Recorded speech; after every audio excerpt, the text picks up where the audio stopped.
GO number 9 ప్రకారం సాగినాయి అంటూ కూడా తెలుస్తుంది. ఏ విధంగా రాష్ట్ర ప్రభుత్వము తీసుకున్నటువంటి అసెంబ్లీలో తీర్మానం ఛాలెంజ్ వేరే ఒకళ్ళు సుప్రీంకోర్టులో వేయడం వల్ల ఈ యొక్క చట్టము ఉన్నదా లేదా, ప్రభుత్వాలు ఈ విధంగా బీసీ వాళ్ళ మీద వేస్తున్న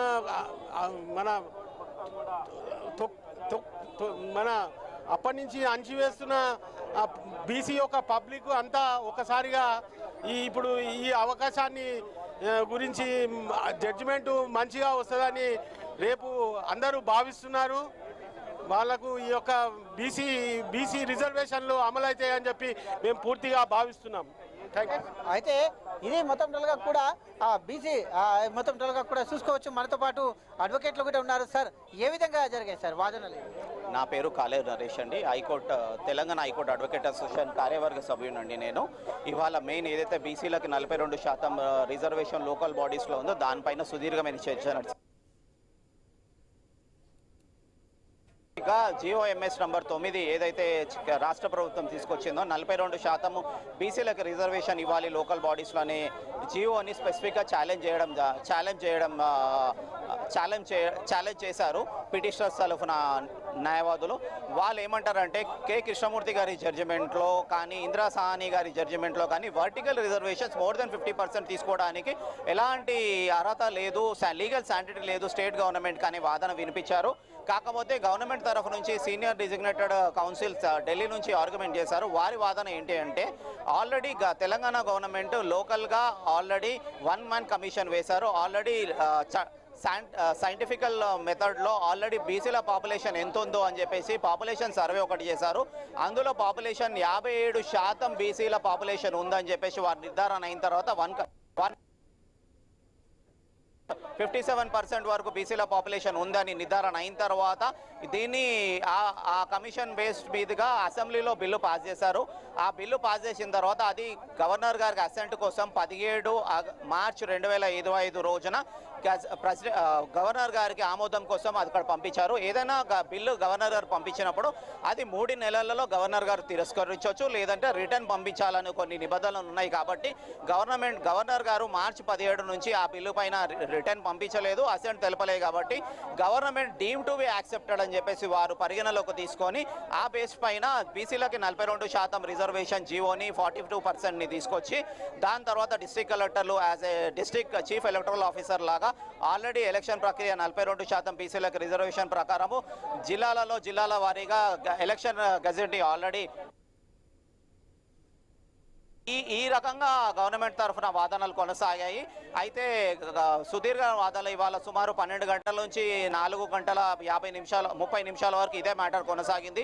కోర్టు సమయం అయిపోయింది కాబట్టి ఏజీ గారు ఏమన్నారంటే సుదీర్ఘ ప్రతివాదన మా తరఫు నుంచి గవర్నమెంట్ తరఫు నుంచి కూడా వినిపించాల్సిన అవసరం ఉంది కాబట్టి రేపటికి ఈ మ్యాటర్ తీసుకోవాలని చెప్పేసి ఏజీ గారు అడగడము, దాన్ని స్వీకరిస్తూ హైకోర్టు చీఫ్ జస్టిస్ గారు ఈ మ్యాటర్ రేపు 2 గంటల 15 నిమిషాలకి మళ్ళీ పోస్ట్ చేశారు. ఇందులో ఆల్రెడీ 26 మంది నుంచి 28 మంది వరకు ఇంప్లీడ్ పిటిషనర్స్ బీసీ సంఘాలే కానీ ఇతర సంఘాలు కానీ పిటిషనర్స్ కూడా చేశారు.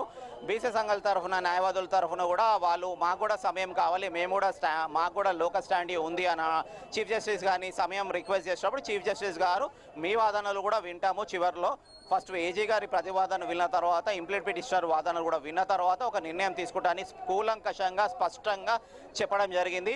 తర్వాత ఎప్పుడైతే చీఫ్ జస్టిస్ గారు కోర్టు సమయం ఈ was about to raise the bench, అప్పుడు ఏమైందంటే పిటిషనర్ తరఫున న్యాయవాదులు దీనిపైన స్టే అయినా ఇవ్వమని అడిగితే క్లియర్గా హైకోర్టు న్యాయమూర్తి గారు ఏం చెప్పారంటే ఈ మ్యాటర్ నేను పొద్దున్న నుంచి సమయం వేచి విన్నాము, రేపు 2 గంటల 15 నిమిషాలకి ఈ మ్యాటర్ మళ్ళీ విని పూర్తిగా ఈ మ్యాటర్ని డిసైడ్ అవుతామని వాళ్ళు ఒక పర్సెప్షన్లో ఉన్నట్టు మాకు అర్థమైంది. తిరిగి ఎలాంటి స్టే మాత్రం లేదు. రేపు ఏదైతే డిస్ట్రిక్ట్ కలెక్టర్స్ వాళ్ళు రిలీజ్ చేసిన గెజెట్ ప్రకారం రేపు ఎలక్షన్ ప్రొసీజర్ స్టార్ట్ అవుతుంది. మళ్ళీ రేపు ఎలాంటి స్టే లేదు. అండ్ రేపు 2 గంటల 15 నిమిషాలకి ఈ మ్యాటర్ తిరిగి కొనసాగుతుంది. ఏజీ గారి వాదన ఇంప్లీడ్ పిటిషనర్ వాదన వింటారండి. సార్ చెప్పండి, అయితే ఏ విధంగా జరిగింది? జీవో నెంబర్ 9ని బేస్ చేస్తూ మొత్తం జరిగాయి. ఇంక్లూడ్ అయినటువంటి ఎవరైతే ఉన్నారో వాళ్ళ తరఫున వాదనలు ఎట్లా జరిగాయి, అయితే ప్రభుత్వ తరఫున వాదనలు ఎట్లా జరిగాయి, రేపు ఏ విధంగా జరిగాయి? ఈరోజు మేము యాజ్ ఏ ఇంప్లీడ్ అడ్వకేట్గా ఈరోజు 5 మనకు స్టూడెంట్ వింగ్ నుండి, బీసీ స్టూడెంట్ వింగ్ నుండి, బీసీ పొలిటికల్ వింగ్ నుండి అన్ని ఒక 5 వింగ్ల నుండి మేము ఈరోజు ఇంప్లీట్ కావడం జరిగింది. మాకు ఈ జీవో నెంబర్ 9 ఏదైతే ఉందో ఈరోజు వేసిన పిటిషన్ ఏంటంటే దాంట్లో 42% రిజర్వేషన్ ఇవ్వడము కరెక్ట్ కాదు అని వాళ్ళ ప్రేయర్లో ఉంది. 50% సీలింగ్ దాటుతుంది అన్నారు. ఏదైతే కృష్ణమూర్తి కేసు ఉందో దాన్ని వైలేట్ చేస్తున్నారని ఇక్కడ ఉన్న పిటిషనర్స్ కేసు వేయడం జరిగింది. దీంట్లో మేము అందరం మా ఆర్గ్యుమెంట్స్ కోసం అవన్నీ కూడా మేము ఏమని ప్రిపేర్ అయినామంటే ఇప్పుడు ఏదైతే ఇంద్రస్వామి కేసు ఉందో 50% సీలింగ్ ఉందో అది కేవలము ఎడ్యుకేషన్ అండ్ ఎంప్లాయ్మెంట్ గురించే. అక్కడ పొలిటికల్ రిజర్వేషన్ కానీ అక్కడ లోకల్ బాడీ ఎలక్షన్స్ గురించి కానీ ఎటువంటిది లేదు.